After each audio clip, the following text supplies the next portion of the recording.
क्या आप जानते हैं आत्मा शरीर में कैसे आती है और कैसे बाहर निकलती है? क्या वाकई आत्मा के पास एंट्री और एग्जिट गेट होते हैं? चलिए आज जानते हैं इस रहस्य को। जब कोई जीव जन्म लेने वाला होता है तब सिर्फ शरीर नहीं बनता, एक स्थान तैयार होता है आत्मा के लिए। मां के गर्भ में जब पहली बार प्राण ऊर्जा सक्रिय होती है, ठीक उसी क्षण कहीं से एक सूक्ष्म चेतना, एक आत्मा उस शरीर में प्रवेश करती है। वह न दिखाई देती है, न पकड़ी जा सकती है, पर उसी क्षण शरीर में मैं हूं का भाव जन्म लेता है। शास्त्रों में कहा गया है, आत्मा सीधे नहीं आती, वह प्राण के जरिए आती है। प्राण ही वह माध्यम है जिससे आत्मा शरीर से जुड़ती है।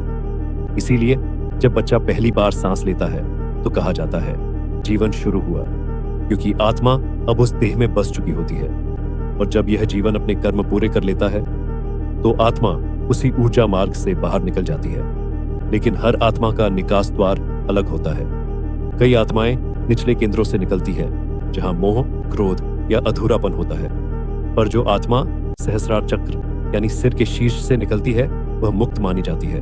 मृत्यु अंत नहीं है, यह तो बस स्थान परिवर्तन है। शरीर यहीं रह जाता है पर आत्मा अपनी यात्रा आगे बढ़ाती है, एक नए जन्म की ओर, एक नई देह की ओर। योग में कहा गया है शरीर में सैकड़ों नाड़ियां होती हैं, पर आत्मा केवल एक ही मार्ग से ऊपर उठती है, ब्रह्मरंध्र, सिर के शीर्ष से। वहीं से वह निकलकर ब्रह्म की अनंत चेतना में विलीन हो जाती है। इसलिए कहा गया है, हम जन्म नहीं लेते, हम बस प्रवेश करते हैं।